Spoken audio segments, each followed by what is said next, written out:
গণ অধিকার পরিষদ এবং জাতীয় নাগরিক পার্টি তথা এনসিপি একীভূত হচ্ছে বা ঐক্যবদ্ধ হচ্ছে, এরকম বেশ কিছু নিউজ সোশ্যাল মিডিয়া গণমাধ্যমে ব্যাপক সয়লাভ। যদিও আমরা গণ অধিকার পরিষদের পক্ষ থেকে এ বিষয়ে স্টেটমেন্ট দিয়েছি, গণমাধ্যমে বক্তব্য দিয়েছি, এনসিপি থেকেও তারা বক্তব্য দিয়েছে, তবে কিছু কথা বলে রাখা দরকার। আপনারা জানেন যে গণ অধিকার পরিষদ একটি লড়াই সংগ্রামের মাধ্যমে উঠে আসা রাজনৈতিক দল। গণ অধিকার পরিষদ প্রতিষ্ঠা করতে গিয়ে আমাদের অসংখ্য ভাই বোনকে জেল, জরিমানা, হামলা, মামলা অনেক ত্যাগ স্বীকার করতে হয়েছে। অসংখ্য নেতাকর্মী আমাদের জেলে গেছেন, রিমান্ডে গিয়েছেন।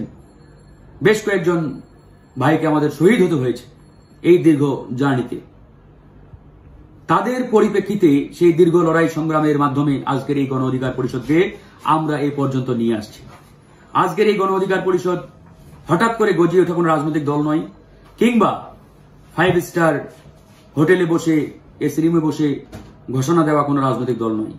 এই রাজনৈতিক দল এদেশের গণমানুষের আশা আকাঙ্ক্ষা বাস্তবায়নের লক্ষ্যে লড়াই সংগ্রামের মাধ্যমে রাজপথ থেকে উঠে আসা রাজনৈতিক দল। এই রাজনৈতিক দলের যে লক্ষ্য উদ্দেশ্য, গণ অধিকার পরিষদের যে মিশন ভিশন, সেটি ইতিমধ্যে আপনারা জানেন যে আমরা একটি নতুন বাংলাদেশ বিনির্মাণের লড়াই শুরু করেছি। এই নতুন বাংলাদেশ বিনির্মাণের লড়াই আমরা ইতিমধ্যে একটি নতুন ধারা রাজনীতি জনগণকে উপহার দেওয়ার লক্ষ্যে আমরা কিন্তু আমাদের কার্যক্রম চালাচ্ছি।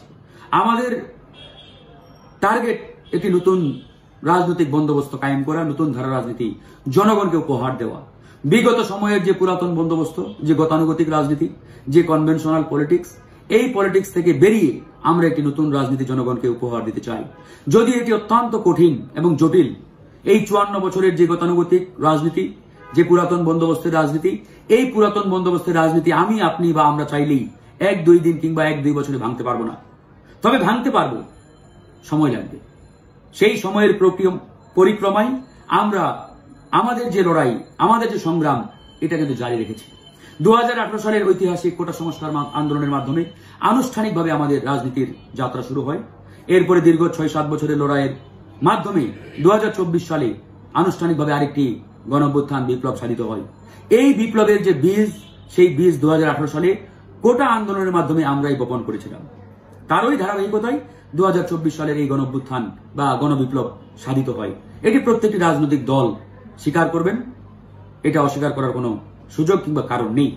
2024 সালের যে গণবিপ্লব বা গণঅভ্যুত্থান, এই গণঅভ্যুত্থানের নেতৃত্ব দিলেন ফ্রন্টে থেকে বৈষম্য বিরোধী ছাত্র আন্দোলনের ব্যানার থেকে, এবং এই ব্যানার থেকেই নাহিদ ইসলাম, আসিফ মাহমুদ, সার্জিস, হাসনাত সহ অনেক বিপ্লবী ছাত্রনেতা বেরিয়ে আসলেন।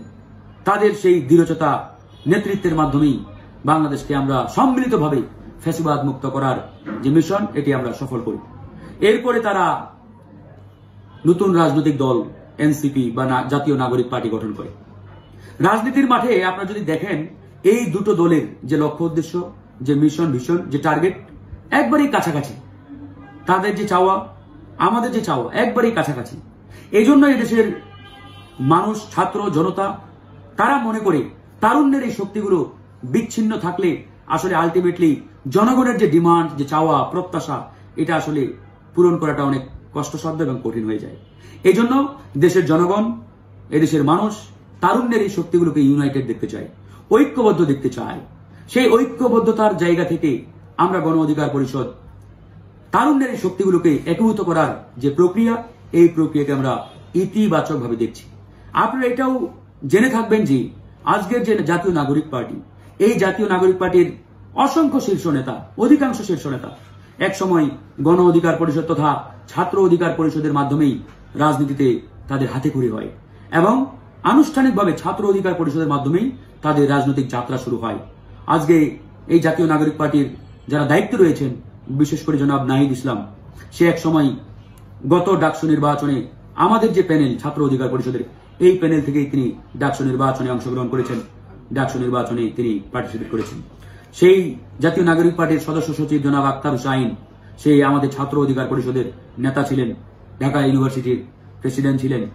তো সেই জায়গা থেকে তাদের অধিকাংশ নেতা একসময় আমাদের সাথে রাজনীতি করেছে। তারা সময়ের প্রক্রিয়ায় আজকে নতুন রাজনৈতিক দল গঠন করেছে। আমরা এটাকে ইতিবাচকভাবে দেখছি। তো সেই জায়গা থেকে তারুণ্যের এই শক্তিগুলো যদি ঐক্যবদ্ধ হতে পারে, এটা অত্যন্ত দেশ এবং জনগণের জন্য একটা ইতিবাচক পরিস্থিতি তৈরি করবে। মনে রাখতে হবে ভিপি নুরুল হক নূর এবং গণ অধিকারের যে ত্যাগ, যে সংগ্রাম, যে লড়াই, এটা কিন্তু একদিনের নয়। এটা বছরের পর বছর এই ত্যাগ, রক্ত, ঘাম ঝরানোর ফলেই আজকের এই পরিস্থিতি কিন্তু তৈরি হয়েছে। আজকে আমরা এক নতুন বাংলাদেশ পেয়েছি। তা আমরা যদি আসলে তারুণ্যের শক্তিগুলোকে ঐক্যবদ্ধ করতে চাই, তাহলে আমাদের বটম লাইন যে প্রায়োরিটি বা অগ্রাধিকার, সেটা হচ্ছে ছাড় দেওয়ার মানসিকতা। সেই ছাড় দেওয়ার মানসিকতাই আমি মনে করি গণ অধিকার পরিষদ সর্বাত্মকভাবে সবসময় প্রস্তুত আছে। কিন্তু এখানে যদি আমরা ছাড় দেওয়ার মানসিকতা না রাখি, ছাড় দেওয়ার মেন্টালিটি আমাদের মধ্যে না থাকে, তাহলে কিন্তু এই ঐক্য প্রক্রিয়া হবে না। মনে রাখতে হবে অনেকেই চাই না, অনেকেই বাধাগ্রস্ত করার চেষ্টা করছে, অনেকেই তারুণ্যের এই শক্তিগুলো ইউনাইটেড হোক, ঐক্যবদ্ধ হোক। বিশেষ করে যারা প্রতিষ্ঠিত রাজনৈতিক শক্তি, গতানুগতিক কনভেনশনাল যে রাজনৈতিক দলগুলো, এরা কোনোভাবেই চায় না তারুণ্যের এই শক্তিগুলো ইউনাইটেড হোক। এই জন্য নানাভাবে পদে পদে তারা কিন্তু বিভাজন জিয়ে রাখার চেষ্টা করছে, বিচ্ছিন্ন রাখার চেষ্টা কিন্তু অব্যাহত রয়েছে। সেই জায়গায় আমি মনে করি আমাদের নুরুল হক নূর বাংলাদেশের এক অন্যতম বিপ্লবী ফিগার, বিপ্লবী নেতা। সারা বাংলাদেশের টেকনাফ থেকে তেতুলিয়া জনাব নুরুল হক নূরের যে তেজদীপ্ত যে বক্তব্য, কণ্ঠস্বর, সব জায়গায় কিন্তু মানুষ জানে, চেনে। সেই জায়গা থেকে আমি মনে করি তাদেরও একটা বড় ধরনের স্যাক্রিফাইস রয়েছে এনসিপির। যদি আমরা ন্যায্যতার ভিত্তিতে সম্মিলিতভাবে সুন্দর বাংলাদেশ উপহার দেওয়ার লক্ষ্যে জনগণের কল্যাণের কথা চিন্তা করে আমরা আসলে এই প্রক্রিয়াটাকে পজিটিভলি দেখি, এটাকে এগিয়ে নেওয়ার চিন্তা করি, তবে দেশের জন্য ভালো কিছু হবে। আর আমরা যদি ওই পুরাতন যে চিন্তাধারা, বিচার মানি তাল গাছ আমার, ছাড় না দেওয়ার মানসিকতা নিজেদের মধ্যে পুষে রাখি, তাহলে কিন্তু কসমিন কালেও এটা হবে না। তো যাই হোক, এটি একটি দীর্ঘ মেয়াদী প্রক্রিয়া, এটাতে আমরা নেতিবাচক কোনো কথা বলতে চাই না, চলতে থাকবে। আমরা গণ অধিকার পরিষদ আমাদের যে সাংগঠনিক দলীয় কার্যক্রম এটি চলমান রেখেছি। আমাদের এখন পর্যন্ত যে সিদ্ধান্ত, আমরা এককভাবেই আমাদের আগামী জাতীয় নির্বাচনের প্রস্তুতি আমরা নিচ্ছি, আমাদের কার্যক্রম চলছে। ইতিমধ্যে আমাদের প্রথম ধাপের প্রার্থী তালিকা ঘোষণা করেছি। আমরা খুব শীঘ্রই আমাদের দ্বিতীয় ধাপের প্রার্থী তালিকা আমরা ঘোষণা করব। দ্বিতীয় ধাপের প্রার্থী তালিকা চূড়ান্ত করতে গতকাল থেকে আমাদের আনুষ্ঠানিক কার্যক্রম শুরু হয়েছে। ইনশাআল্লাহ আগামী 30 তারিখের মধ্যেই আমাদের এই বাছাই প্রক্রিয়া সম্পূর্ণ হবে। আশা করি তার 2-1 দিনের মধ্যেই আমরা দ্বিতীয় ধাপের প্রার্থী তালিকা ঘোষণা করব। সবাই ভালো থাকবেন। ইনশাআল্লাহ আগামীর বাংলাদেশ তারুণ্যের বাংলাদেশ, আগামীর বাংলাদেশ গণ অধিকারের বাংলাদেশ।